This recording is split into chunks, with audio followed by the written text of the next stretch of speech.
We're in.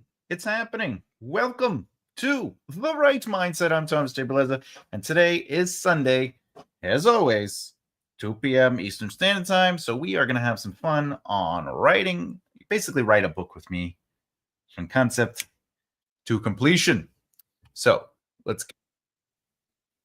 All right. Now, obviously, we're going to wait a minute or two for a few people to join in, as they always do, so we can have some back and forth questions and watch over the process. While that's going on, I got to take a picture. And I got to put that picture on the Instagram. I don't know if you follow the Instagram, but I am on the Instagram. Hey, Flowers, welcome to the show. Look at you first. You're first. You know what that means? It just means you love me the most. That's it. I'm just gonna put it out there. You love me the most, and everyone else now has to compete. Oh, Cindy, what is up? Welcome. So happy to see you. All right. We got treat.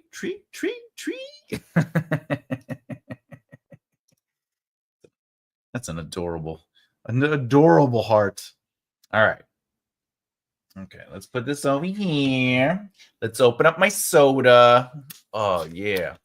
Let's get all the goobly gop out. If you're new here and you've been watching the channel, and this is your first, or this is your first time checking out the series, basically what I'm doing is I'm writing a book from concept to conception, or completion. I said concept to completion, but there are certain rules. So we're going to learn about those rules today and talk about chapter 1. All right, took 270 pounds of garbage to dump yesterday. All of it hauled from the basement. Wow, congratulations on the move to clean out the mom's basement, but also 270 pounds. You must feel it in your arms and your back, you know? Yeah. I used to have muscles. I still have muscles. I could like move around like a worm, but I don't have muscles like I used to where I could actually do things. So let's put that out there. All right. Okay. So for anyone who's just sort of what's going on here, who is sort of just joining the process, and this is your first video, okay? Oh yeah, and hips. Oh yeah. The hips are definitely feeling. I can imagine. I have. Ooh, I'm missing the reference. I was talking so quick, and a lot of things have been popping off. I missed the reference, but I have, you have, we all have. All right. Oh, maybe it's following the process from the beginning. That's what you're talking about, from the beginning. All right. Oh, muscles. You do have muscles. I have my elbow. I've been working on my elbow. It's as hard as bone. I know I'm showing my weenus. I don't know if I'm going to get defunded for that on the YouTube. But all right. So as you can see, if you are tuning in for the first time, if this is playing live or after the fact, we are following my process of writing. This is only one process of many, and we've already done the brainstorm, the character, the short form, and we did the extended outline, which is ultimately this thing. And we basically placed all 27 plot points in order, allowing us to see the flow of the narrative with generalized statements. And we didn't get too specific. And by the way, that's 8,600 words we wrote. We wrote 8,600 words for the extended outline. All right. So now we're on the zero draft. But what's the big difference? Real quick for anyone who doesn't know. The extended outline takes this short form outlining, which is basically very simplified. It's like this happens and this happens and this happens. And it extends on those with a little bit more detail, but not too specific. The zero draft takes each plot point and allocates it to the associated chapter, or if we have to, break up the chapter into more than one chapter, and we go a little deeper into specifics. So the goal and purpose of what I'm doing with my outlining process is ultimately less is more, but the more we do less of, the bigger it gets. I know that sounds crazy, but ultimately our first draft is probably going to be where we start seeing the more fluid prose, but maybe not completely immersive elements of the idea. But I that's where I start putting more of the immersion in. The second, see, as you can see, the second draft is where that's where I'm starting to add the true immersion. This is where I'm looking at the scenes. I'm adding more character depth, more the majority of immersion for most authors, especially in their first round, is usually visual. This is happening, and then he sat there on his phone and talked to icy, the sky cloud over in black. That's all visual. So in the second draft, things I'm going to be looking for is, am I adding more tactile elements? Am I adding, the way something feels, but also the way something maybe smells, or the way something tastes, or am I going to give sound to movement, things like that. But that's not for a little bit. So we're on zero draft. So let's jump on it. This is extended draft. We're on. Okay. Let's get into it.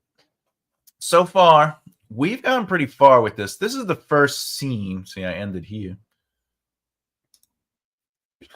All right. So far, we're still on the first scene, as you can see. All right. This is going to be the end of the first scene. We have to sort of get that in there. I do want to show something. Right now, we're looking at about 417 words for the opening scene.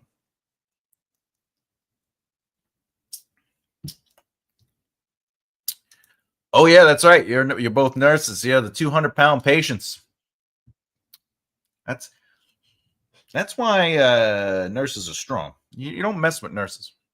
So 417 words is about a page, give or take, okay? Depending on your font size and stuff like that. Obviously, it's a page here, but, if I shrunk it down and put it into more of the, right off the bat, if I did this, like, page setup, and I was like, 5, we could do that one, but 6 by 9. I don't have a direct 6 by 9, so this is sort of like the closest you can get to it.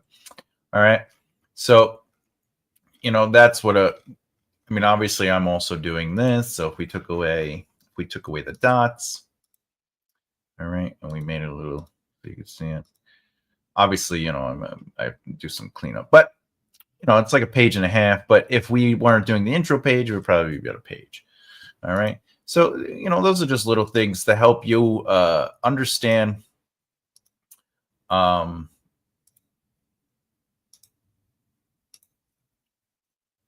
there we go. So why did I do that? The reason is I want to show you that as you're doing the zero draft, it's going to sort of indicate if and when a chapter should be expanded. Like if I'm writing this first scene, a couple things should be known. This first introduction scene is not compelling enough to be an isolated chapter. All right. The furthest I could go and stop is probably this middle part where she has a conversation with the person. But then I have to say to myself, well, is this family scene going to be strong enough by itself? And there's a small chance it could be. So right off the bat, I know that chapter 1 could ultimately end up being more than one chapter, right? And we do this by paying attention to how big the zero draft is. Hey, welcome back. Welcome back. Good to see you again. Thank you for joining us. So in the grand scheme of things, 417 words, whatever it was, 417 words is not that big of a deal right now. It's not something to really be concerned about. No, thank you. Thank you for supporting and joining and jumping on and, wanting some extra education, but at the same time being a part of the growing community. We're here. You can ask questions. Feel free about writing, what I'm doing, what I am doing presently, and or if you want to ask questions about your writing and writing process. So the 417 words is not a big deal, but again, remember this is not immersive. I haven't really added. There are touches of immersive. I jolted about in my seat, shimmering in the body of my ship. The soft make these old cushions. Oh, the soft make of these old cushions didn't relax the bumping around my mass, right? Like there's a touch of that, but then it just really kind of like defaults into more straightforward. Because remember, the zero draft is about getting the scene out and building it with dialogue and movement, right? So this is the first step to deciding whether a chapter is going to be isolated in a scene, or a chapter is going to have 2 scenes, or a chapter is going to be 3 scenes, or whatever the case may be.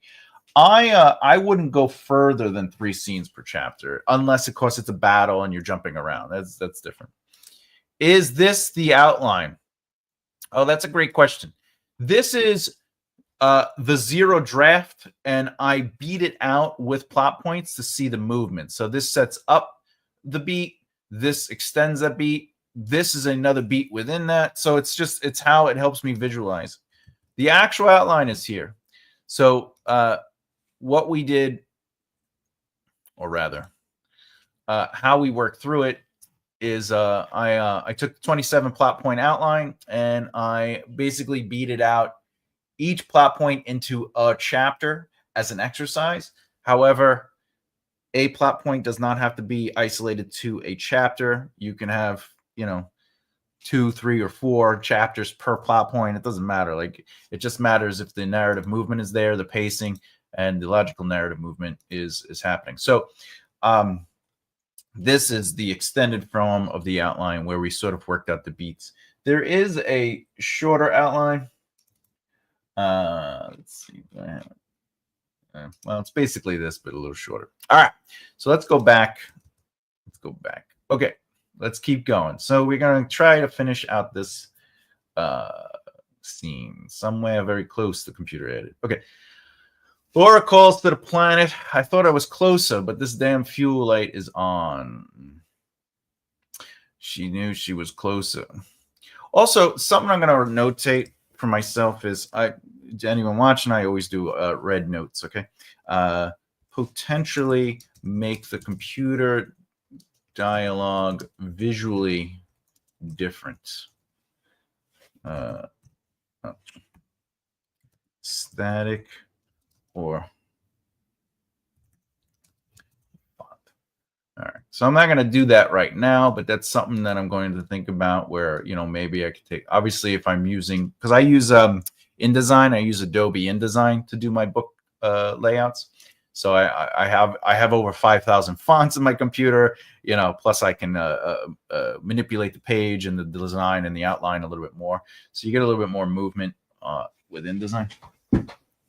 But let's say it's too lobstery. I'm not going to do it now. I'm just giving you an example. Like, I wish I had because I have a sharp, even if I did this, right? I did not yet, but I did save it to my, I saved it to my browser.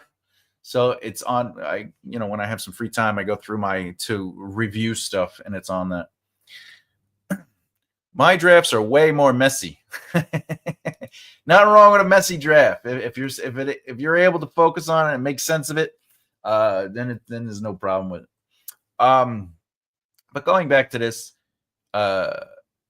it's important to stylize your works whenever and wherever you can. There's no harm in doing that.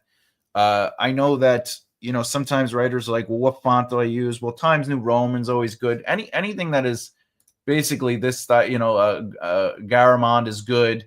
Things like that. Anything like that. However, you're allowed to add style and pizzazz to your pages. You can play with things. You don't have to stick to the traditional rules, as long as you're breaking the rules within purpose and not necessarily just because. So keep that in mind when you're doing. All right. All right, I'm just reading this to get back into the flow. She knew she wasn't closer. Shut up. Sorry, that was my computer. I said, I'm entering the atmosphere. I need a landing port somewhere close. Somewhere close. Somewhere. All right, see, that's funny. Somewhere very close. All right. Okay, let's see.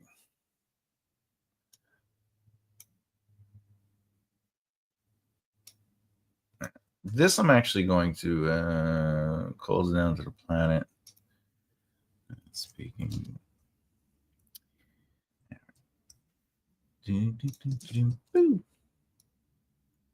Again, this is just notes from me.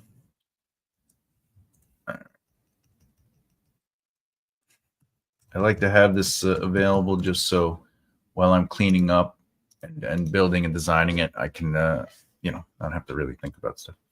Laura's translating her having issues when she's trying to speak with the field area. What is this position? Laura needs to bang on it. Okay. All right. So I'm going to. Just I can delete.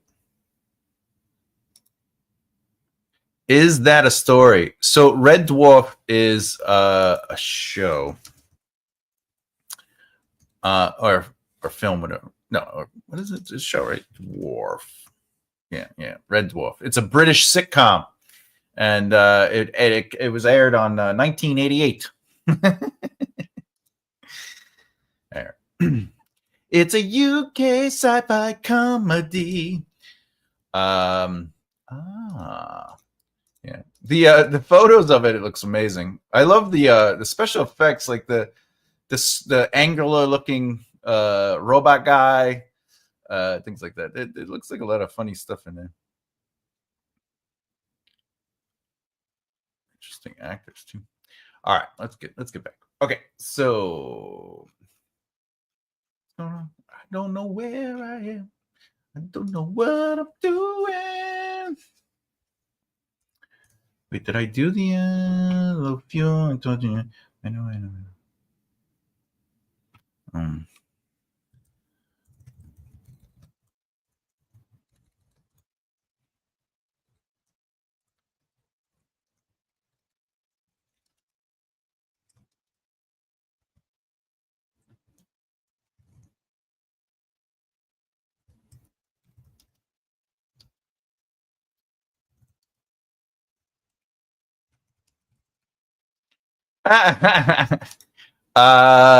And the cat were my favorites. I mean, cats have to be the favorites, right?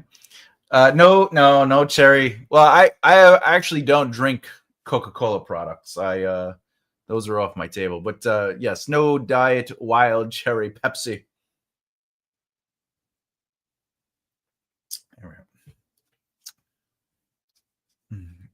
Murmuring to herself. Maybe. Oh, about the fuel light. About the fuel light. I thought I was closer, but this damn fuel light is on. Yeah, but remember, when you're using tags, it's really not about creating an adjective to the tag. Sometimes a simple tag of said is more powerful than the murmur. Murmur would indicate that maybe she's like doing something specific. It becomes a character choice. So that is good to think about too as a writer. It's like if you're going to use a tag, how does it directly relate to the character's development? If it's not, I think I've talked about this before. If it's not going to directly relate to the development of the character, it's always better to just say he or she said, or their names that Laura said, right?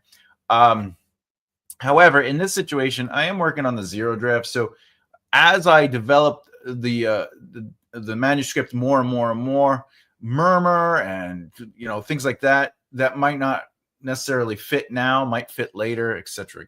So it's something to keep in mind even as a writer. BBC TV series that take place in the future on a ship in space. The cat has developed enough to speak. Oh yeah. Meowsers. Okay.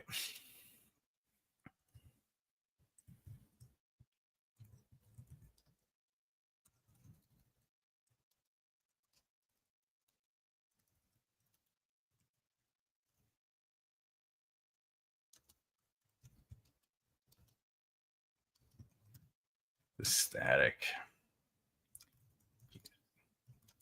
Here's I removed jiggling it around.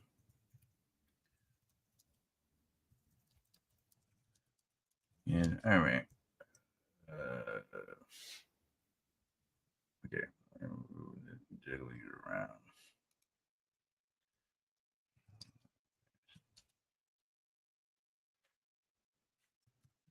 Over. All right.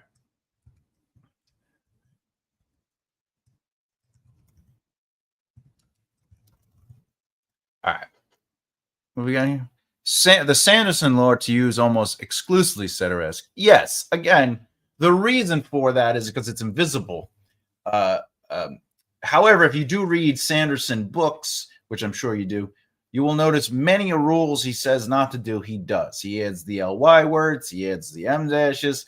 He also characterizes certain languages with murmured or, yelled or whatever. And the reason is because if it characterizes the development of the character itself, it's to be used. If it's not going to do any work, but it's only controlling the pace of dialogue, then said is best. Said is a strong choice for dialogue, controlling dialogue, etc. He also says, though, I will add, he also says if you can go without dialogue tags, that's even better.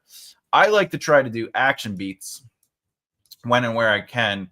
The only time I really like to use any kind of dialogue tag is when I know that the clarity of dialogue movement is not necessarily specific enough for movement of it. So, okay.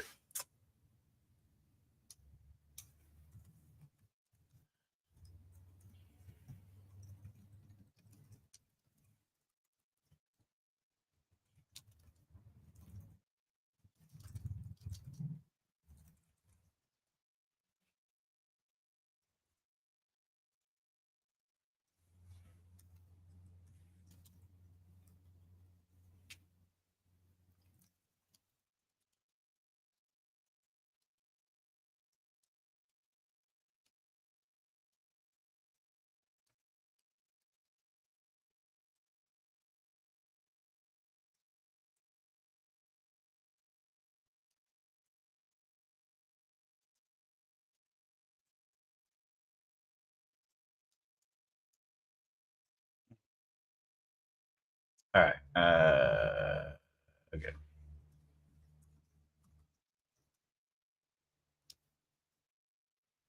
Oh. What do the squares and circles mean? Squares and circles. Uh can you the squares and circles? Oh. Okay. So these things. What's happening here is I like to use the bullet point list, and the reason I like doing that is it helps me with the rhythm. It helps me with pace and rhythm visually because of my I have dyslexia, but I also I'm a visual learner, so it helps me stay in tune. And I like if I want to adjust or increase a rhythm of a scene, I know it has too much. So, for example, this starts a beat, right? So in writing, there are beats. A beat is just a movement of narrative purpose, right? So this starts the beat. And then if it goes in one, it's me playing with the beat. If it goes deeper, it's me playing with that extended beat. Now, if you notice, this one goes back out. And the reason is because this is just the next beat, the next sub beat within this main beat. And then once that beat's done, I introduce a new beat. So, for example, there is an opening spot within a group of 3 lights. This is presenting and setting up the light speed device. And it's everything that's going on with the light speed device. The next thing is we're introducing another beat, which is the dealing of the low fuel light goes off. And then this is all about her dealing with the light fuel light. And then this is her calling to the planet and so forth and so forth. So it just keeps, that's what I use that for. Bullet points rather than using numerical outline. Yeah, so in the outline, if you notice, I absolutely use the numeric element of it. Okay, even this, because this just does the 1, 2, 3 in the Roman numerals. That's just because the outline is just the order in which events unfold. I don't really have to worry about pacing as much with that. In the actual chapter, I do need to deal with the pacing. That's way too orderly for me. I get it. Yeah, and the one thing I'll always say, first and foremost, is whatever works for you. What I'm showing is just one method of writing. It is something that I've learned over the years, doing this for 20 years or whatever it is.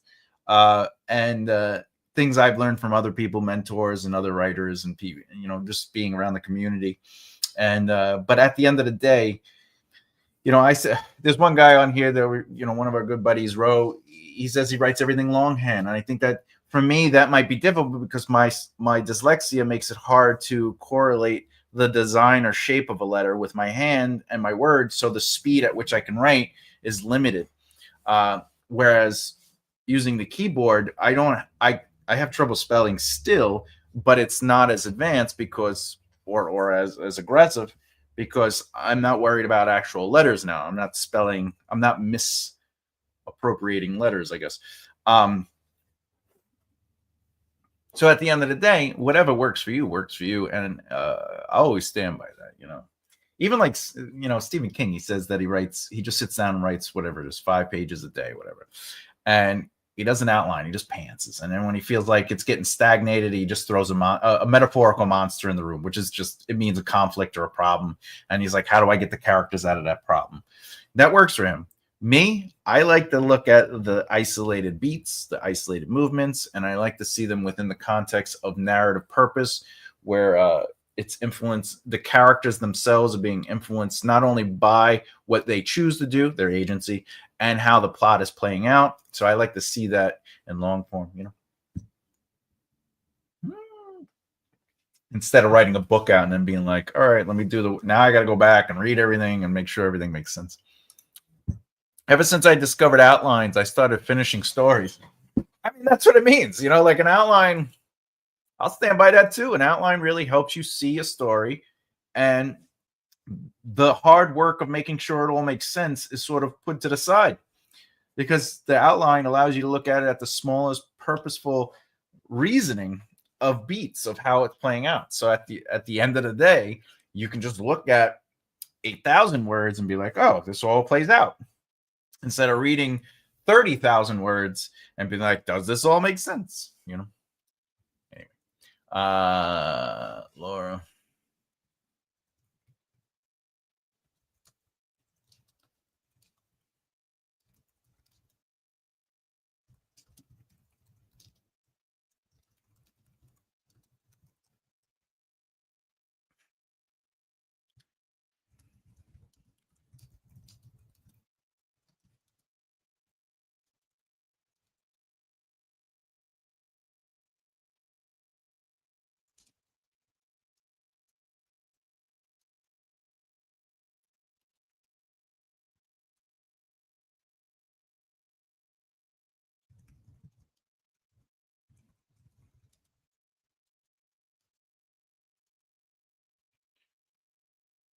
All right.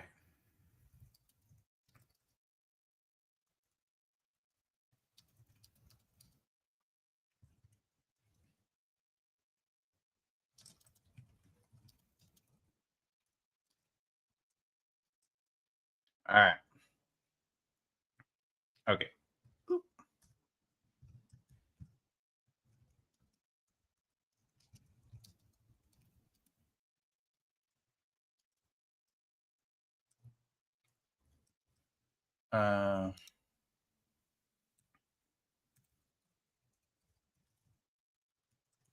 Okay. What we got here? I can't write fast enough to keep up with my brain. Right? Like the brain just goes. I get it. I say that a lot, but it's straightforward. Yeah, sometimes it happens. Depends what I'm writing too. If I'm writing like self-help stuff, I don't even think because it's just me regurgitating all the information I know. When I'm working on this stuff, it's a little slower sometimes. When I'm doing the long form, the immersive stuff, the prose, it goes a little smoother. I mean, you guys all watch me, right? Since I rediscovered outlines, my writing process has accelerated. It organizes my ideas, and I have a lot of ideas. I love that. Prime, the other thing about it is like you can outline several books or narratives over a short span of time without feeling overwhelmed like, well, I outlined this, I got to finish the book. But you could work on outlines and then adjust and create outlines, especially if you're working on a series, and mold and manipulate them and allow them to be malleable to each other as you do start physically writing out a book and going, oh, I could influence it this way, or I could do this. So outlines really give you a lot of movement and but also stability. But the secret is to remember that an outline is not the rigid rule. My brain works best in the shower. As soon as I sit down to write, my brain goes blank. That's known as being a writer. You're in the shower. You're like, oh, I got all these great ideas. And you're like, I don't even need to be in here for 78 minutes, you know? And then you're like, all right, let's get out and write. And you sit down. You're like, I had a whole world. I had conversation. I was watching it visually like a movie. Where the hell did it go? Yeah. That's the life.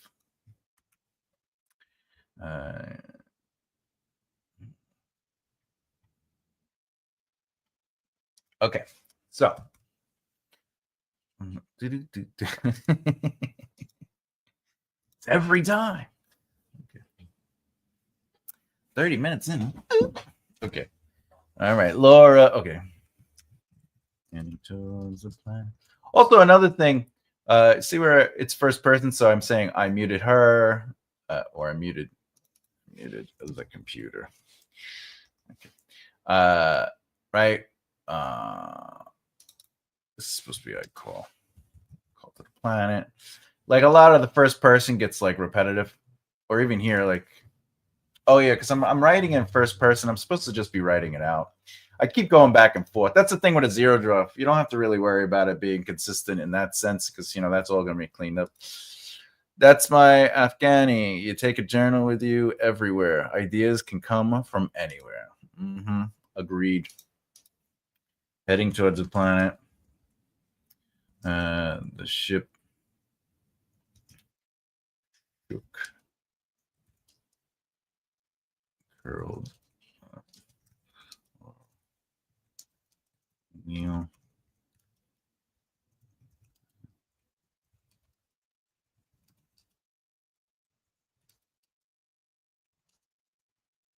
And tree. Little flare down there. Teasing.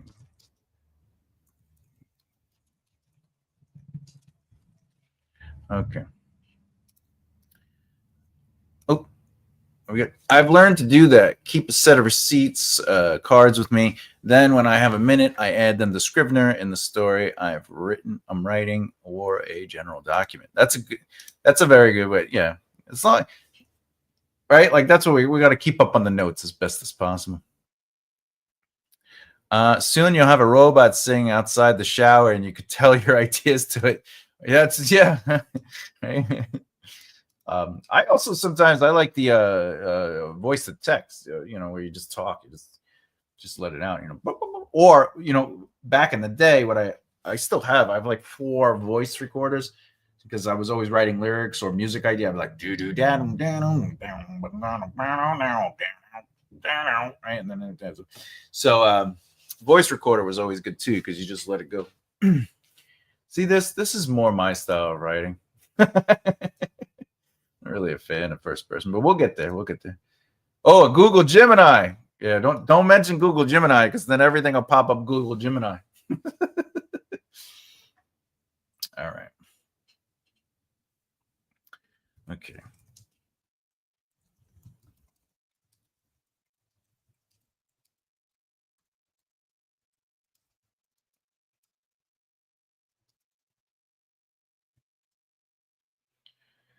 All right.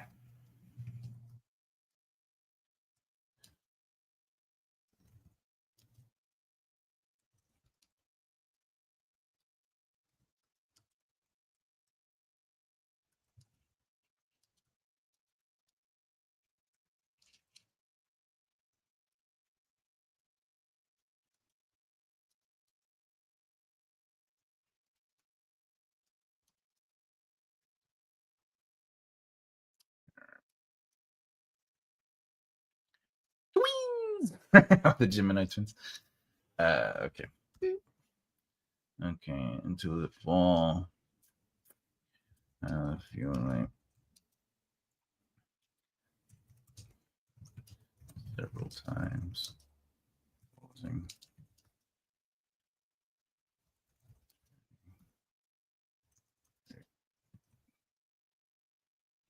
Okay. Port 7583. I repeat, port 7583. Copy. All right.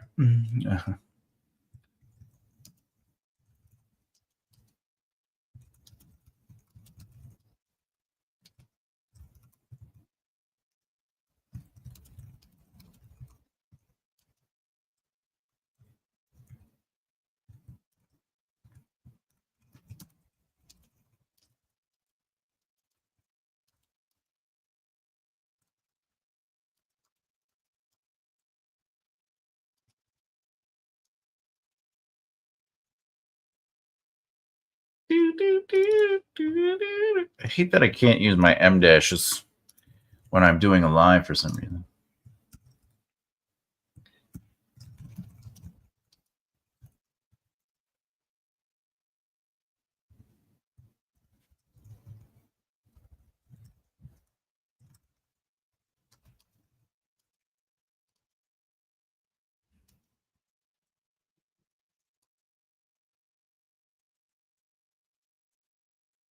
All right.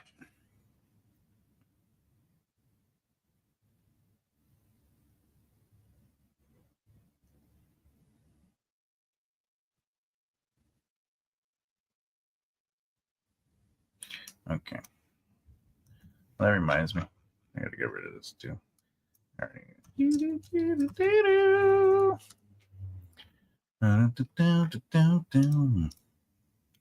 We got here. I've spent some time rewinding all your notes on the 27 plot point outline, so I become more familiar with the purpose of each point. Not done yet, but it helps me think of new ideas. Ooh, and discard some. Oh yeah, that's great. Yeah, I mean that's a good way to learn too. You know the what is the copy and rewrite. You know, I used to do that with spelling words. I also used to do that when learning lines until like I changed my process a little bit. But Nicole, hello, how are you, my friend? All right, okay. All right.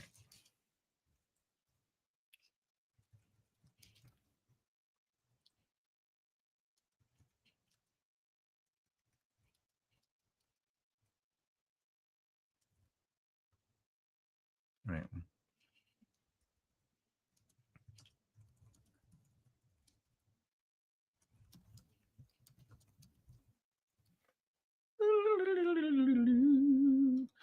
I'm better this morning. We love communication. It's a communication breakdown. All right, so that is the answer. Okay. All right.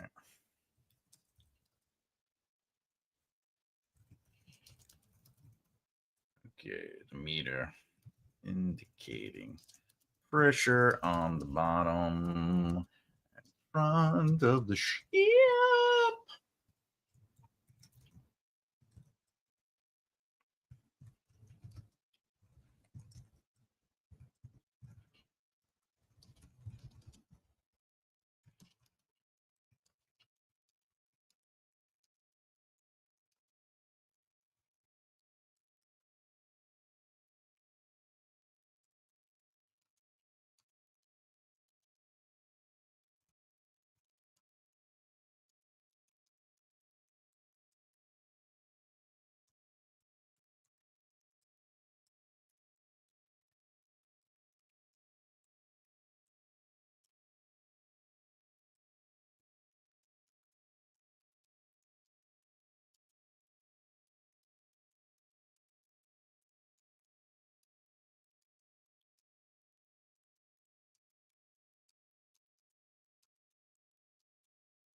Oh, yes. All right. Okay.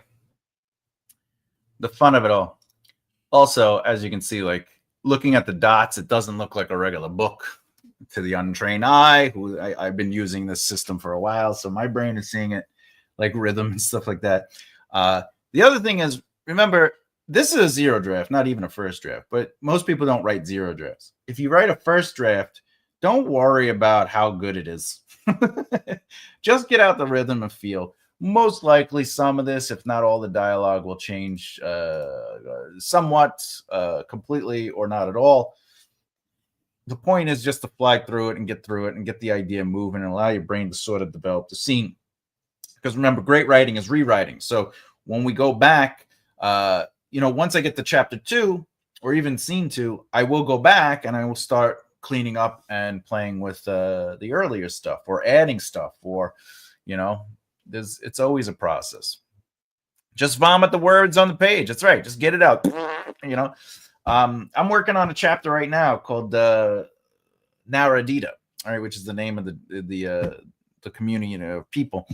And originally when I wrote that, I had a very specific purpose to it about like it doesn't matter.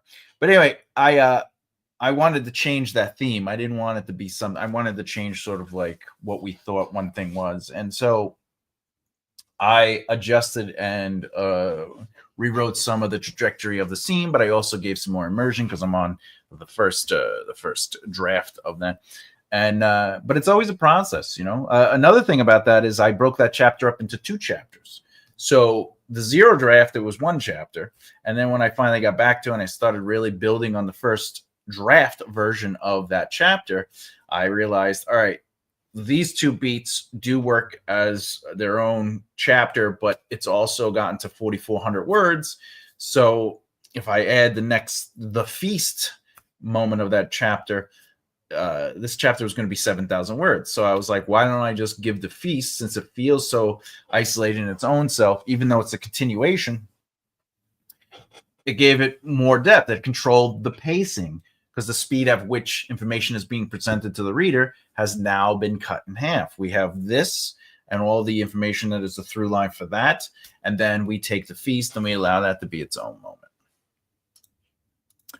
So if and when I finish splurging MOA, would you give maybe the first chapter an eyeballing to check I'm heading in the right direction? Of course. Of course.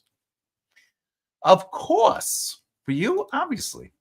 It will obviously be a while yet. Hey, whenever, you could send it to me in stages. If you want to send me the zero draft or the outline, and just so I could look at how that chapter progresses. Whatever. You have my email, right? If you don't, I'll send it to you on the Facebook. Oh my God, I'd love that too. Yeah. Afghani. Are you friends with me on any of the social medias, Afghani? If you aren't, reach out on Instagram or join the Facebook group and we'll talk about it. Okay, buddy? All right. Okay. Laura deals with love. Oh, Laura deals with love. It's the best way to get in touch with me. Just interact with me, and then we get it going. All right. But it's been too long, and now she needs to make it. Okay. All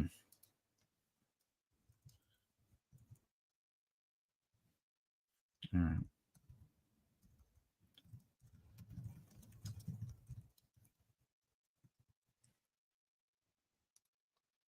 Oh, I'll give that to you right now.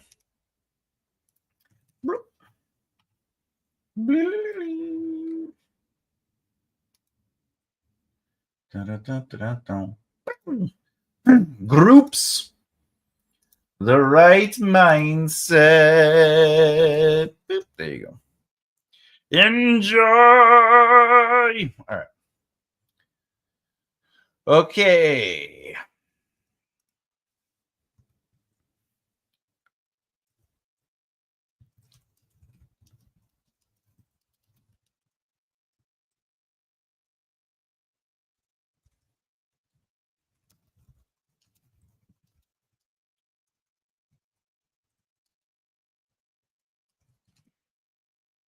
spelled that wrong. Proverbial. I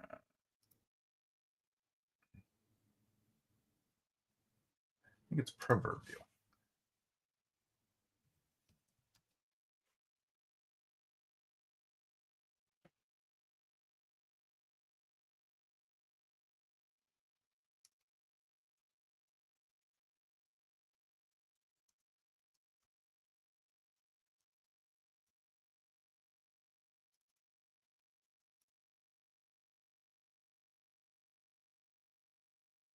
Yeah, all right, that's right. The proverbial. All right. Okay, where are we? Boop.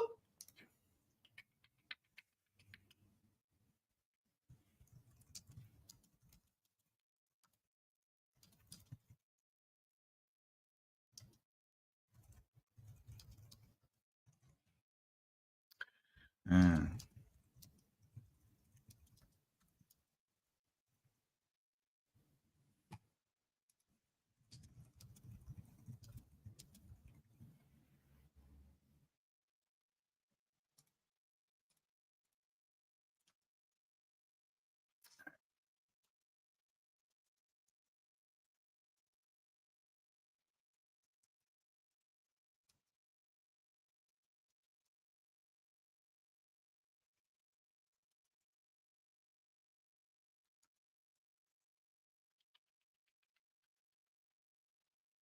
All right. Okay.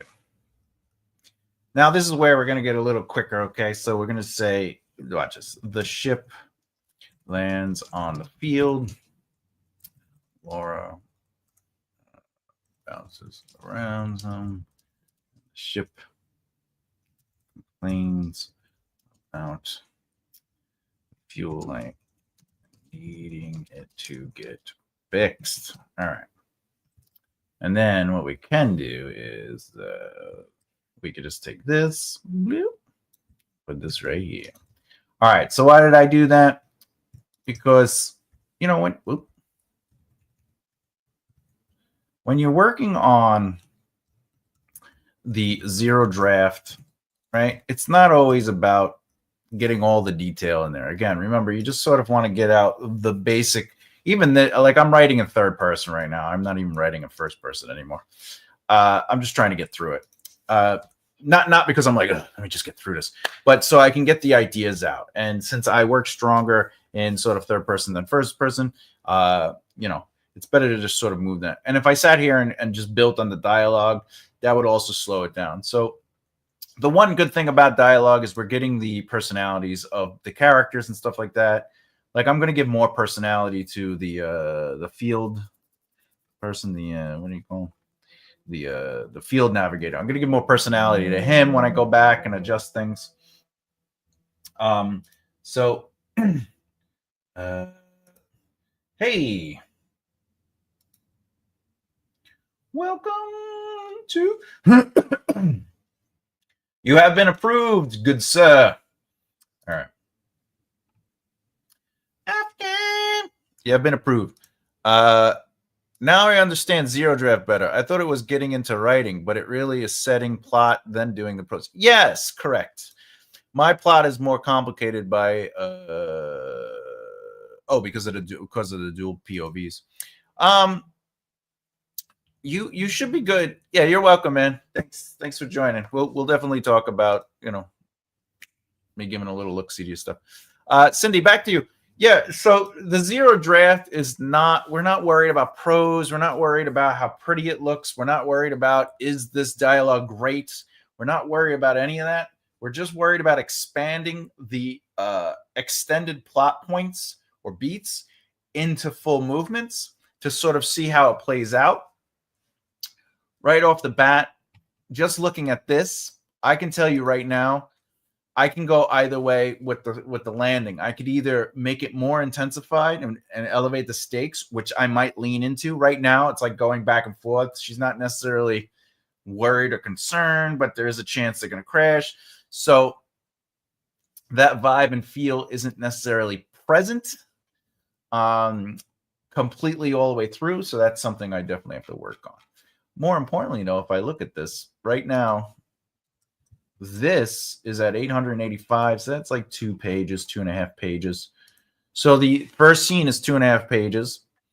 If the next scene is 2.5 pages, then the third scene is 2.5 pages. That's a 7.5 page first chapter. But if we're talking about word count, what is that? That's 16, 24. It's 2,500 words. That's not bad. If the first chapter is 3,000 words or lower, that's not a bad start. Especially with sci-fi, 3,000 words isn't that big of a deal. But ultimately, I would like to see this scene a little shorter. All right, so how do we do this? This is what I would do. First thing I do is create this and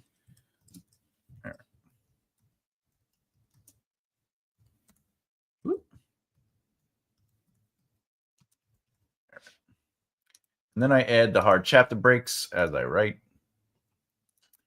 How do you know when a scene or scenes is enough and you're on to the next plot point? Oh, that's a really great question. All right. So I'll leave that up while I answer it. How do you know when a scene or scenes is enough and you're on to the next plot point? So one of the things that I was doing, if you obviously, if this is not just for you, Cindy. So if you haven't been following along and this is your first video and you're up to this part, to answer this question, whenever I approach a chapter, even if it's one scene with no hard chapter breaks or soft chapter breaks, I still try to create a 3-beat movement to it. And I think that'll be best articulated by doing this. So this is the first plot point. All right. And ultimately, I am setting it up with 3 scenes. And the reason is because I know that narratively, I need to set up a few things. I got to set up her family life, what she's going to be leaving. I have to set up that she has a transporting company. I have to set up that the ship isn't that good and she's sort of new at this, even though she is a good pilot. I also have to set up the fact that she wants to be a romance novelist. So if on paper, I just go, her ordinary world, the place where she kind of lives, are those details that I just mentioned, I need as much or as little as I can to inform that to the reader. Could I do all that in one scene? I could, and then it becomes exposition heavy. Basically, you write her, I could write her sitting at the table, eating with her family, and they're like, I'm so proud of you. You just started your transporting company, and you're such a good pilot, but how are you going to write a romance novel and build this company? It's like, well, Mom, that's something I have to really work on, but, I'm glad I have the support of my family. Like that could be the scene, right? That could be the whole first chapter is just sort of that. That's a little too exposition-y for me. I like to show more than tell. So in my case, I decided that I wanted to show a scene of her flying and the ship being crappy. Okay. The fact that she knows, because the second scene is she's dealing with unloading the ship and everything. She knows the people there, so she's been doing this for a while. And then I have a third scene that really introduces the family. That's it. So I know that those 3 scenes does everything I just said. So that's the rule to figuring out how many scenes or scenes is enough for a plot point. Are you satisfying the needs and rules of the plot point? If the answer is yes, then you have enough. The other question I would ask yourself as a writer, because remember, being a writer is really about asking questions and answering those questions. Writing is easy. Sarah met Thomas. That is ultimately a story. It has 2 characters. It has a purpose. It has a beginning, a middle, and end. There's Sarah, there's Thomas, they met. But being a writer is about asking questions. So at the end of the day, if you fulfilled all the rules and needs of a plot point and got all the information you need within that plot point, and you did it in, say, 4 chapters, can you do it in 3 chapters or 2 chapters? Can you do it in 6 chapters? You have to ask those questions to determine what feels good for you and your narrative, right? You may, just like I did, you may get all the information in one chapter. As an example, with she's at home, they're all talking about everything. It's exposition.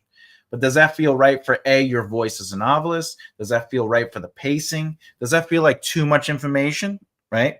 Which slows the pace down. Remember, pace is the speed at which information is presented to the reader. So if one chapter is all that in one scene where there's no movement, it's just them at the dinner table, that's a slow paced scene because it's just overloading. We're meeting the parents. So that's 1, 2 characters. We're meeting the main character. That's 3. We're meeting the dog. Let's say they have a family member. That's 4. Right? We're establishing too much information too quickly.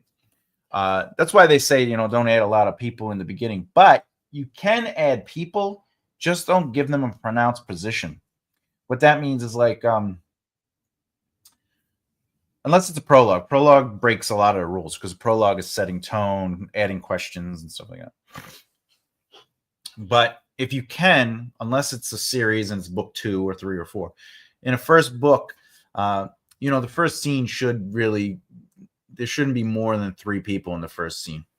But by the end of chapter 1, you could add more people, but it's not really about building them up until later chapters. So chapter 2, we could start building on 1 or 2 of the other characters. Chapter 3.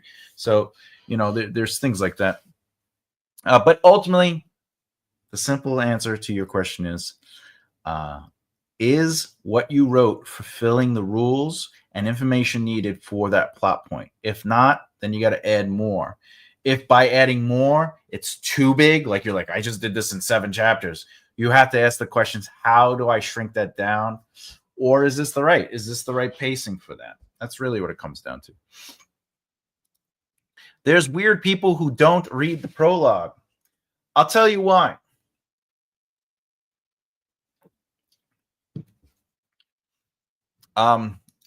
You're welcome, Cindy. One of the reasons people don't read prologues is because they are usually exposition dumps. They are just world building. They are telling you about a thing that had to happen, or the prophecy will happen.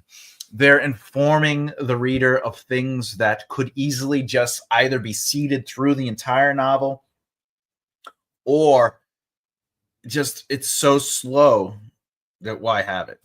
What makes a great prologue is a prologue that ultimately introduces tone, themes, your writing style, and is teaching the reader how they will be experiencing your book.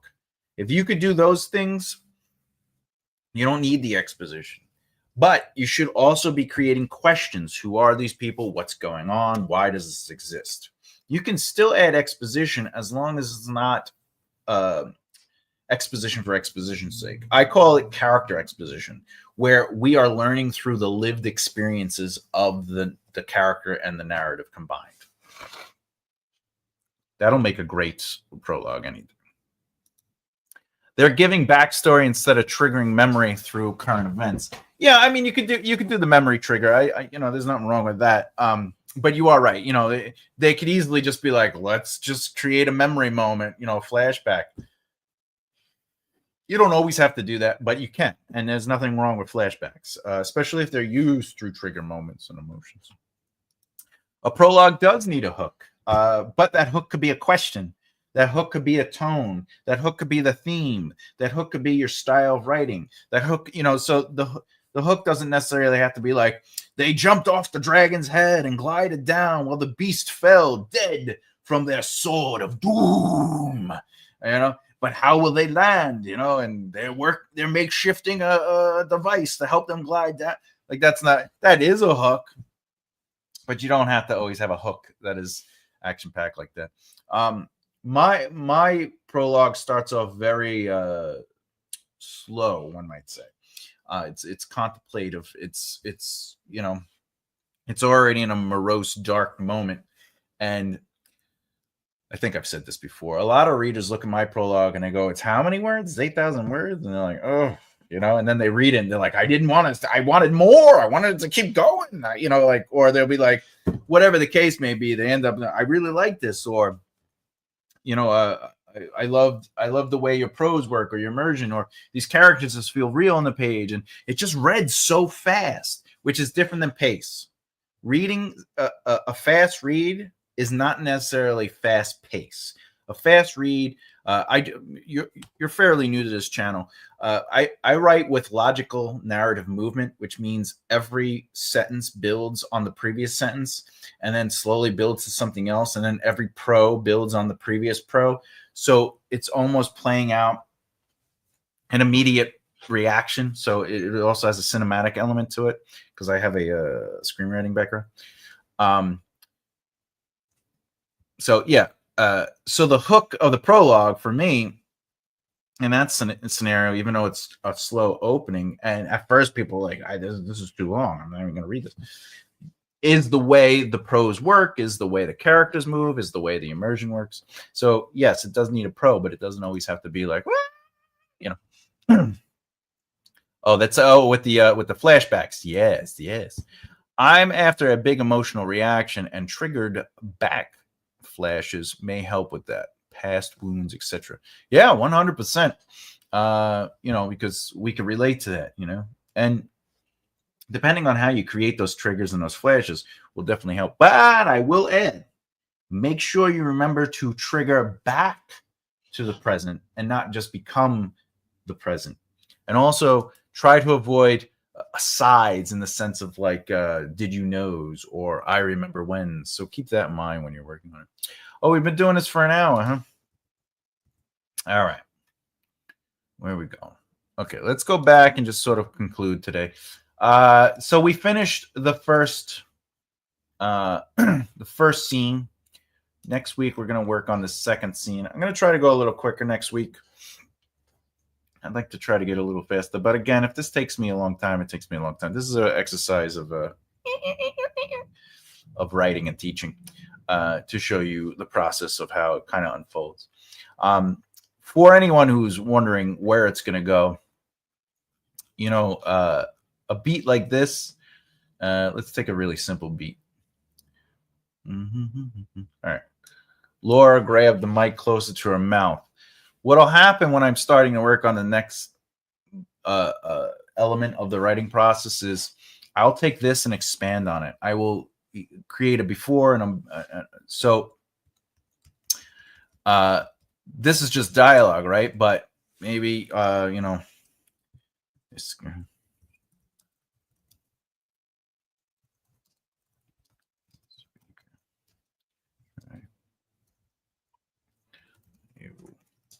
to reach my ear, right? Because it's in first person. Dang,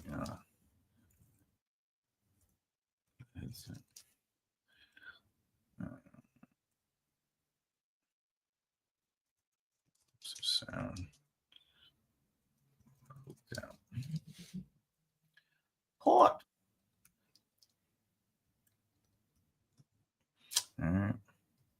So like, you build on it a little bit, you just take these beats. That's what the next draft is ultimately going to be. It's like, we're going to continuously be building on things, It's only now I'm halfway written. I think I might know what the prologue will show. Ooh. That's you kind of are influencing a thought here.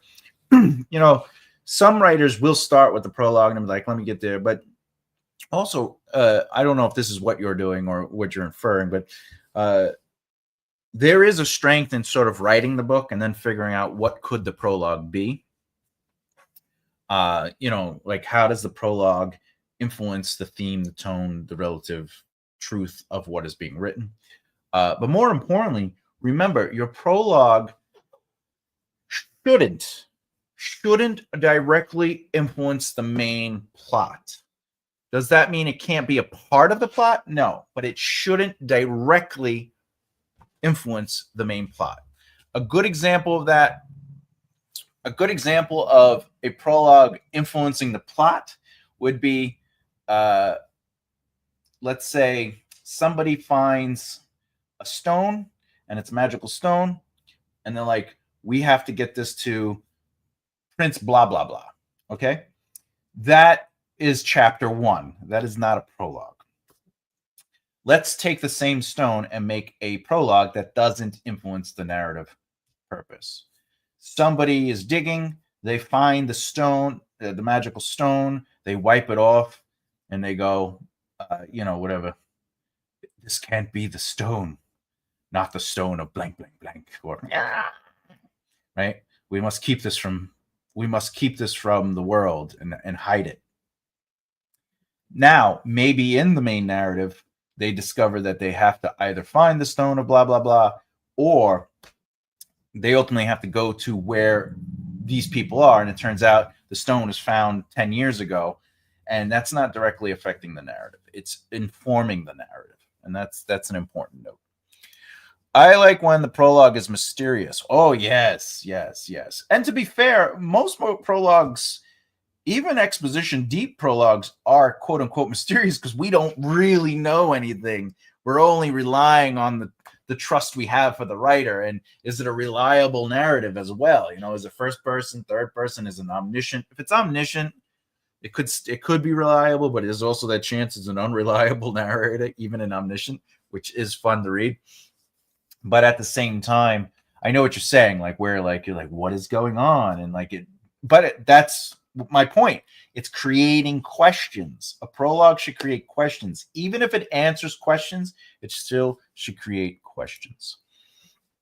It will tie in with what MC is discovering now and will be at the end. Oh, that's good. Yes.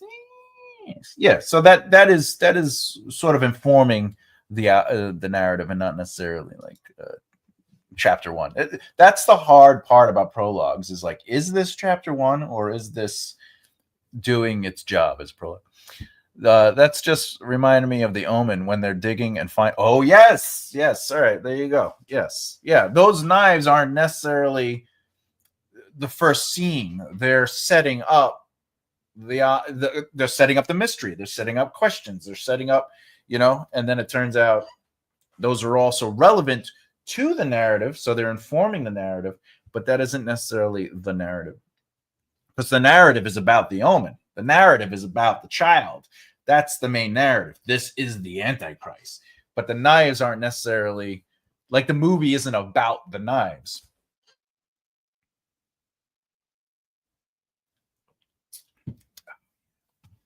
What we got here? Oh, yeah, to anyone out there who's a madre, happy Mother's Day. Happy Mother's Day. Not to bring it down, but I don't have a madre anymore. She's taking a vacation somewhere. And I won't see her probably ever again. But anyway. But to those out there who are a mother and have your mothers, happy Mother's Day out there. Congratulations on the adventure known as life. All right. What's going on here? All right. So welcome to my channel.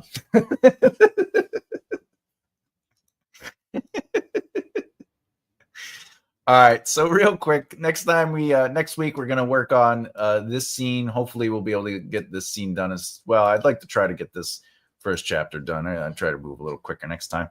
It's just I was doing a little bit more explaining, which I don't mind doing. I prefer answering questions. I prefer explaining stuff and having conversations about that. That is my preference. But anyway, all right. So we're gonna do that, and let's do the quick the quick floor.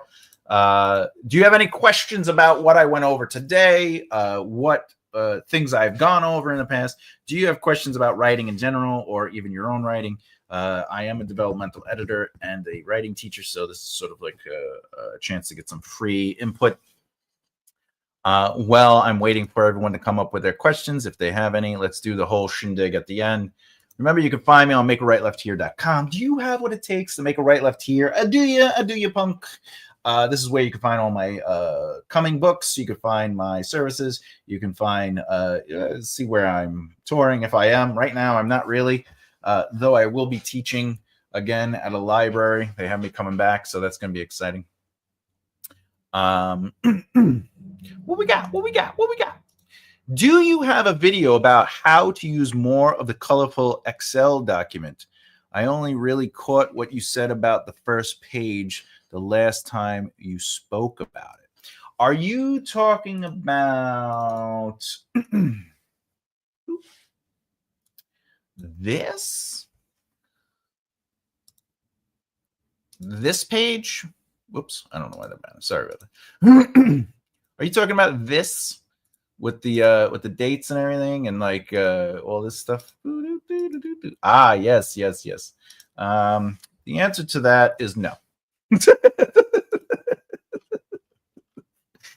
I don't. Do I? Maybe I don't. I don't think I do. I was going to use this series to basically explain that sheet so slowly but surely, kind of go over it. No, this was great. Still tossing ideas out with Copilot. It's amazing how I can, if my ideas are correct for the time period. That's always good too. Yeah, well, if questions come up or anything, you could always leave them on the videos themselves, and I'm happy to answer the questions. But I'm glad that you're still in the process. Flowers, all of it, as there are many tabs. Well, there should be. Yes, there should be a video on it. You know what? I'll put that on the list for next year because I have to start getting ready to start writing those videos and start scheduling those for next year. I will say this much though, if you ever just want to sort of jump on a live chat, video chat privately, I'd always be happy to do that for you. You're a friend, and you're important to this channel, to me, and to life. So if you just ever want me to walk you through it and give you some personal time, I have no problem doing that. It's just, you just got to figure it out though, because you live in that, you're often the, I'm in the, and you're in the, the time zones. All right. Anyway. I have a close to finished manuscript, but it's too short, about 50,000 words. That's like a novella. There you go. I will say, when it comes to word count, you got to think about what your goal is. Is your goal to write a short story? Is your goal to write a long form narrative? Is your goal to get, published traditionally? Is your goal to get an agent? Is your goal? So all those things are important. If the manuscript itself does feel compellingly complete, you should be good. I would recommend trying not to fall into the I have to add crap to build, I need to just add stuff to swell up the numbers. If you're like, I need 60,000 or 70,000 words. By the way, 81,000 words is a good place to be, but for just a traditional story, not necessarily a short story or bigger.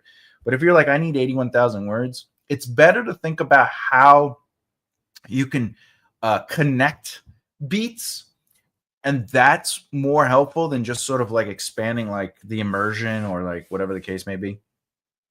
However, you could start there too.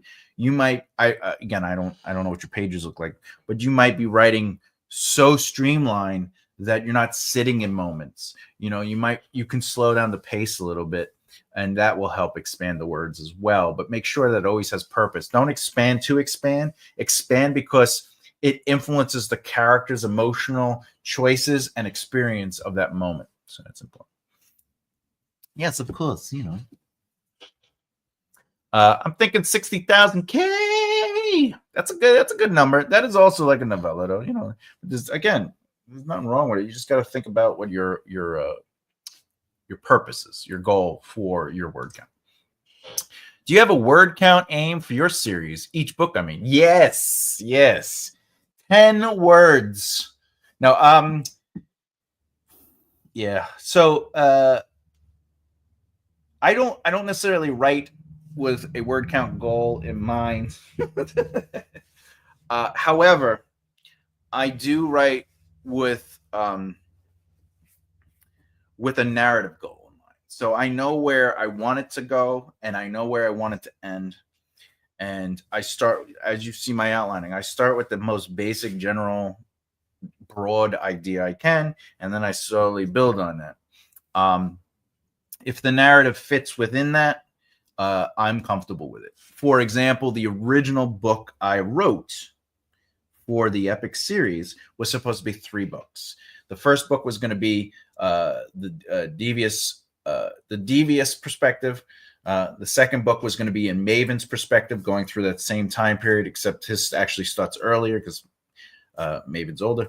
And then the third book was going to be the future, so it was going to be after the Maven Wars. As I worked out the outline for book 1, I realized maybe this book needs to be 3 books. Right? So I decided to look at it like, oh, I'll write the Act 1, I'll write Act 2, and I'll write Act 3 as their own books. As I was working on book 1, I realized that book needed to be broke up. So ultimately, what happened is each book turned into 2 books. So, but it worked out narratively, because what did I get to do now? I get to actually sit in these moments. So what turned out to be like the Naradita stuff in the original book, which was like 4 or 5 chapters, is now 20 chapters, and we get to really build relationships with the Naradita. We get to understand their culture. We get to deal with what Devious is working through emotionally and mentally with everything that's happened without spoiling anything. And then we get to see how they move out, right? And then the second act now gets to do what originally was only like 6 chapters, which is, where they are, where they end up going, and then so forth and so on. So it ended up helping to build on it. The first book is about 230,000 words. So it is an epic fantasy. The second book right now is going to be about 300,000 words. But that's because the first book is 2 POVs. The second book is 4 POVs. And there's an extreme reason for that. Yeah. So there you go. But the third book kind of goes down a little bit. I think the third book goes back down to 230. The 5th book is going to be the biggest of all the books. That book is probably going to be the biggest book. And the reason is A, if it is a successful series and people are really into it, we got to give the 5th book its big hurrah. And that one's looking the biggest. 1 divided by 3 equals I don't have enough fingers. Yeah, the saga is 15 books, but I'm writing 3 separate series. And the reason I'm doing that is because you can read one of the series and it is technically, that's it. It has a beginning, middle, and end. And you'd be like, oh, I read that series, and it's whatever the series is. The saga is the Maven Wars saga, but each series its own sub-series. So it allows people to be like, well, I committed to this series, and I read it, and I really liked it, but I don't really care about Maven's perspective. You know what I'm saying? So, yeah, those numbers are crazy. Those are crazy numbers. But you just gotta, but this is the thing again. I have beta readers. All right, yes, it is a saga, but remember, it is 3 separate series. So you could read the 5-book series and be like, I got it all in. And I ain't going to release a series until all 5 books within that series are finished. Because I don't want to George R.R. Martin anyone. But the first series is the perspective of the main protagonist, Devious. I love that his name is Devious. But the second series is the main antagonist's POV. And we just get a new light of like his... Because we don't really get to sit with the antagonist in the first series because it's Devious, it's all his stuff, but the third series, what I like about it is it's sort of like time has passed and it's what happens after all that. How is everyone dealing with all the deaths and all the characters who may or may not have made it? What are they dealing with? The end results of what happened in the at the end of the series. So it's almost like they're reading different series, Or I would almost say they are reading different series. It's not necessarily as one say, it's not a 15-book series. It's a saga. And who knows, that saga might grow. I might have single books in there, because I was thinking of writing a book that kind of explores the Akids or explores magic or explores whatever. And they're just sort of these one-off books that are maybe like 60,000 words. They're not necessarily a part of the main series or a saga, but they're sort of like, asides. So, that might add to the quote unquote saga, but who knows? Anyway. Yes. 5 books per arc. So yeah, exactly. And if you think about it, book 1 is sort of the beginning of book 1 is the beginning of Act 1. Book 2 is the second half of Act 1, like in the grand schemes of how I originally had it. And then book 3 and 4 are ultimately the second act. And then book 5, which is going to be a huge book, is basically the third act. And if you look at any story, usually the first and second act are a little thicker than the third act anyway. So it kind of works out that way. We'll see. I'm pretty excited for it. I've been working on it quite some time now, and it is moving forward. I'm currently cleaning up the third book's extended outline. I have all the books outlined, like the short form outlines, but now I'm working on extending stuff, expanding things, creating new characters, building on certain storylines. But right now, I think what I was saying earlier is I have the alpha readers, the beta readers reading book 1 now. They're reading sort of like the cleaned up drafts. And, if I say 230,000 words, it seems like a big book, but they're flying through it. They're like these chapters and the chapters aren't all short. Some are 2,500, some are 3,000, some are 4,000. There's one chapter that's 5,000. And they're just like, it moves. Because a fast read is, you can create a fast read with the way you utilize your prose, the way you utilize your sentences. Now, again, that has nothing to do with pacing. You can still have a fast read with thick pacing. And that's because, like, the way you inform stuff determines the pacing, right? So if I was like, Thomas entered the room sitting in a chair, its wood creaked with the age of its 19th century make, founded by, the master craftsman himself, Derek Dondoros, the fourth father of. Now it's like, what does any of this have to do with anything? But that slows down the pace because we're like going into, whatever the case. Hello, die before we see the series. Another I promise you'll either have the full series out before I die, or it will never be released, and no one will have to wait for the next book. Book 1 is Act 1, Book 2, and 4 is Act 2, and Book 5 is Act 3. Is that what you're doing? That's an interesting way to do it. Yeah, you could do that too. You could make you could do that, yeah. Especially if book 1 is shorter, so or whatever the case. If book 1 just sets up the world and everything like that. But I will say this: every book in my series, I know you're probably talking about your series, but every book in my series is a complete book, though. Like, it has a beginning, middle, and end. It's but I also write my acts within the book like that. So every act has a beginning, middle, and end. Every section of the act has a beginning and middle. And so there's like this constant setup, conflict resolution throughout the book, throughout the books, and throughout the series. We don't want that, Cindy. Book 1 is prologue. That's funny.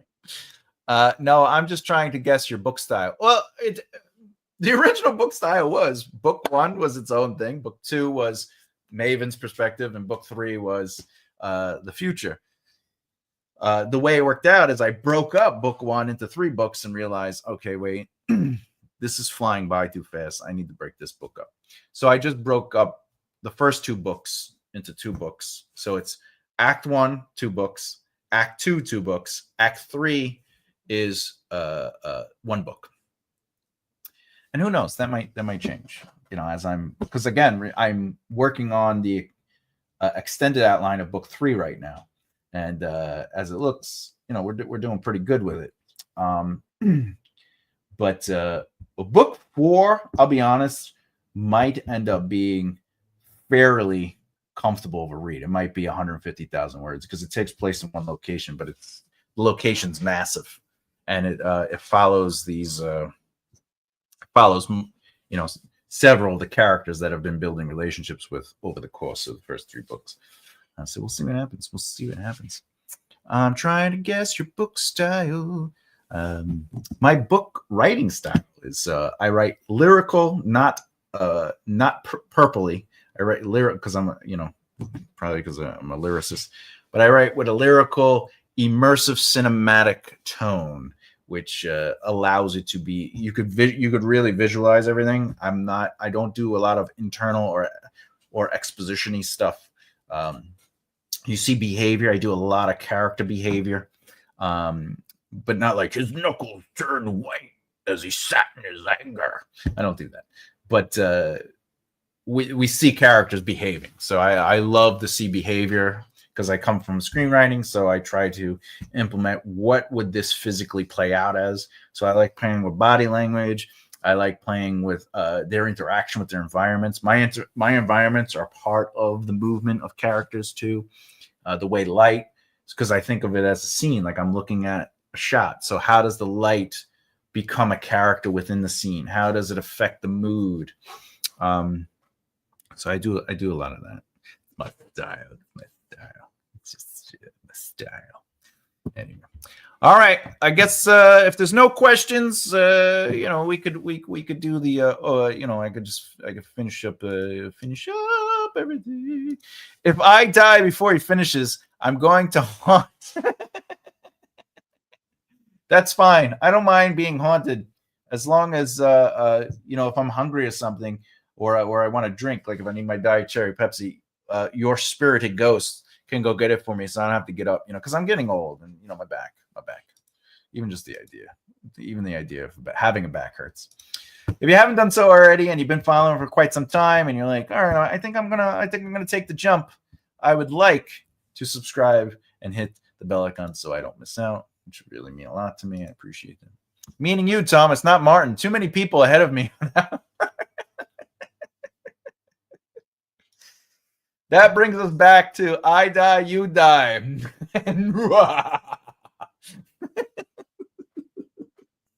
I die, you die.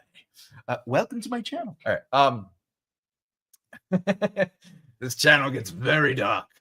What else?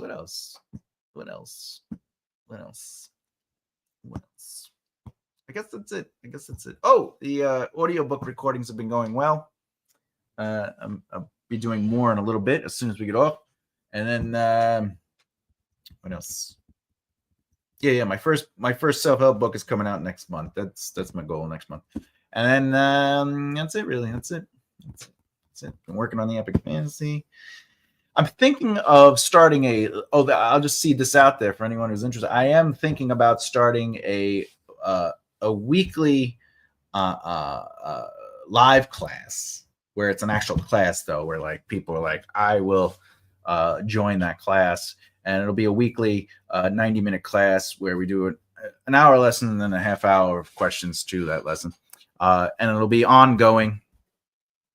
Basically, it'll just be ongoing, and the class is going to focus on helping people not only outline but also work out their stories, their prose, and their writing. So it'll be an immersive class in that sense. So we'll see what happens.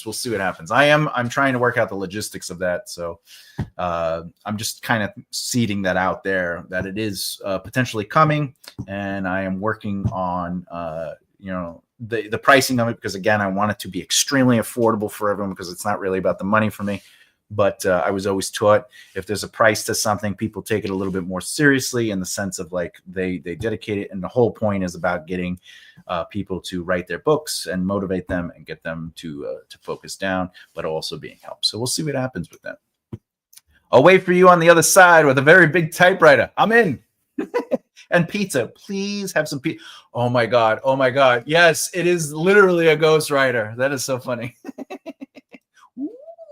Yeah. It's something I'm working on. It won't even have a student limit, a limit to it. There will be tiers though. There, like if somebody's looking for a little bit more one-on-one elements to it, obviously the price will be adjusted for that, but that'll be limited. I'll only be able to handle X amount of people for that potential uprise list. But as far as the main class goes, which will be interactive in the sense that doesn't have a cap to it. So we'll see what happens. I'm working on the details. I'll have more on that by the end of the month. If I do that class, it will probably start next month or July, the latest. So, but again, the class will not be me teaching as sort of like, hey, you should be doing this. It'll be me teaching stuff and then helping you implement it to your book and help guiding you outline your book, write your book, and clean up your prose. So it'll be all part of that system. Hey, popping in to boop the like button. I've been baking. So you come in, boop the like button. Thank you for the like button. Boop. Thank you for the coming in. But then you're like, hey, we're having cookies. I'm just saying, I want some cookies. What did I miss? You missed. We finished the first scene of the book. We finished the zero draft of the first scene of the book. You missed some things we've talked about potential class. I'm going to start a live class. We talked about the self-help book. We talked about how much we love Emma Bennett and that we want to support her channel by liking and following her channel because she's amazing. And she's been writing for so long that she has 15 plus books out there. I'm just saying. I thought you meant tears. Nicole said she cried. I don't want to cry too, but I know I will. We all cry. Cry me river. Is that song? Right? Cry me a river. Cry me a river. How's that go? There and then you were my sun, you were my earth, but you didn't know all the ways I loved you. No. So you took a chance. How's it go? I don't know. I don't know how it goes. You told me you loved me. Why did you leave me all alone? Now you tell me you need me when you call me on the phone. I refuse.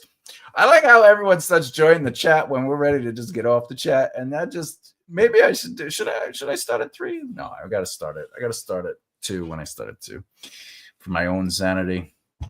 Anyway, for anyone who's joining, I see some more numbers. Just remember, you can follow this series. This is episode 18 of this series where we write a book in real time. So if you want to watch the process, remember they are available under the Write a Book With Me series playlist. And please, I implore you to watch it, not only because it helps the channel grow because of the watch time, and we're almost there. We're getting closer and closer to the 4,000 watch hours. But more importantly, it's about spreading awareness of education and getting people to write their books. So it's all. See, they all ran. I ain't paying attention to them. Tardy people. They are tardy. They are tardy. Listen, you're going to write your book. Don't worry. Don't worry. Do you change typeface like Paramount to Times New Romans or italics to write thoughts, or do you quote them using dialogue quotes? Well, thoughts are written with italic, but those are only when the thoughts are literal thoughts. So, for example,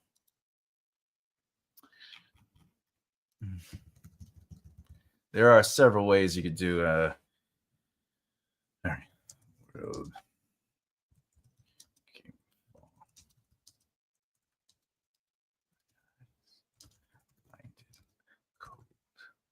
Shivering.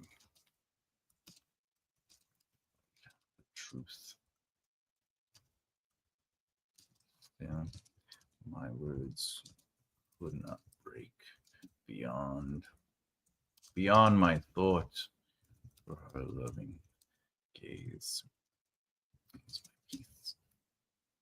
Okay.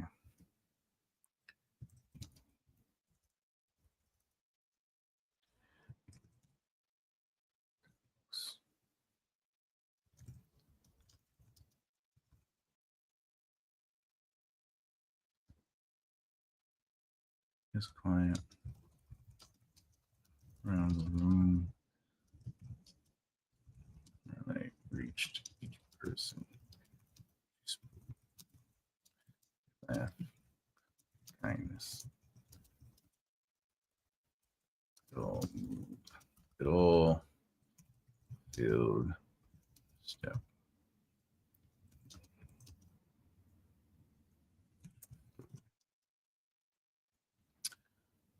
Floated. Party. All right, so that's me setting it up there. Okay, so all right, so this is how you do it. And of course, you could do this. So, so this is basically, the world became far too bright for my eyes, blinded, cold. So this would be like what it would look like if, I'll make it bigger. So this is what it would look like as a pro, and then we could go right into Davos. The other thing you could do is, that's literal thought is there italicized, but the world became far too bright for my eyes, blind, cold, and shivering in the white truth. He thought. Davos sat in his quiet, his mind filtered in the wonder how still, how his words could not break beyond his thought, for our loving gaze was his peace. Right? And this becomes more telling because now we are less experiencing him.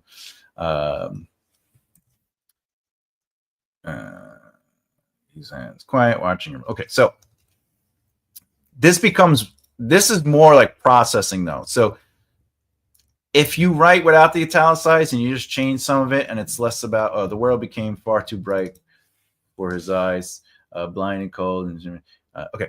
So if you just change sort of like the POV of it, so instead of using I, my, me, it becomes processing. So Davos is processing this. You could even do this where whatever. Okay, that's fine. So the world became far too bright for his eyes, blinded, cold, shivering in the white of a truth, he thought. Right? So that is a direct thought, even though it's not italicized, because he thought. And then Davos sat in his quiet, his mind filtered in the wonder of how his words could not break beyond his thought, for her loving gaze was his peace. He sat in his quiet, watching her move around the room. Her light reached each person she spoke with, a laugh, a kindness. It all filled her. Right? So that's another way you could do ultimately the thought element of it.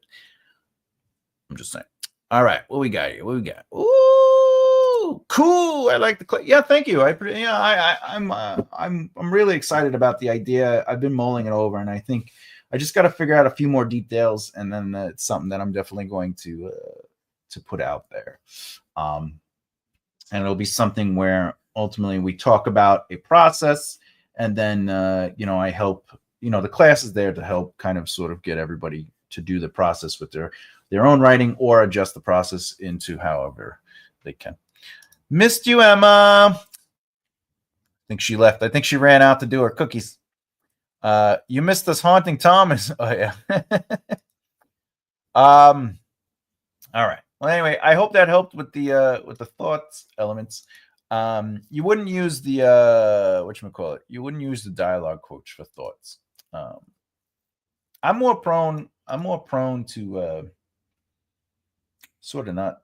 I don't really like. I like to do processing and not necessarily thoughts. Like I try to avoid thoughts when I can, but I do like to do the processing. The world became too bright for his eyes, blinding, cold, shivering. This I might change a little bit because it's less, I would make it more processing, less thoughts. So it would have to be a physical manifestation of what he's experiencing and not necessarily a pontification. So I would adjust it slightly for my own personal style. But if you're thinking about thought, that's all right. I hope that helped. I hope that. What else? Anything good? Anything good? All right. I guess that's it. We did good today. All right. Did an hour and 40 minutes. I'm so happy. I was trying to do an hour today, but as always, it's hard to leave the company of good people and good times. So, but with that said, I think we're gonna call it a day. Let me tell you what's happening next week and during the week, so you have sort of a mental. You're ready for it. All right. So, according to my calendar, next week, Wednesday, Friday videos will be. We're going to go over writing terminology. We'll be talking about flashbacks, a scene that takes the narrative back in time. So we'll be talking about what flashbacks are. Obviously, I will also kind of go over flashbacks too. And then as far as Friday goes, it'll be a video about how to stay productive and how to set realistic writing goals and achieve them. So it's proactivity. And then, of course, oh, yeah. All right. So next Saturday, 2 p.m. Eastern Standard Time, live, we will talk about rewriting the greats. So continuing the series of rewriting the greats, we will be rewriting Rebecca Yarros. We'll be rewriting a Rebecca Yarros. First page. And then, of course, every Sunday we do the Write a Book with Me. We got some questions. When is the flashback one? That will be Wednesday. This Wednesday, which will be at 2 p.m. Eastern Standard Time. That video isn't live, though. That's a pre-record. Every Wednesday, Friday, we have pre-record. Wednesdays are more traditional teaching videos, whereas Fridays are more fun videos. But it will be the 14th, Wednesday the 14th at 2 p.m. Eastern Standard Time. So that's when the flashback one is. Fabulous. I have 2 flashbacks so far. Ooh, you can't go wrong with a good flashback. That's what I'm saying. I do love a good flashback. What else? I guess that's it. How is this month almost half over? All right. All right, with that said, okay, to everyone who's joining me, new and who has continuously been here supporting me, thank you very much for that. I appreciate it. Much love to you and that support. For now, it is time for the Thomas to go take a quick break, and then I have to continue recording the audio book for the self-help. With that said, bye, flowers. We are out of here. I'm Thomas J. Bellezza, and as always, keep developing the right mindset. I'll see you next time. Bye.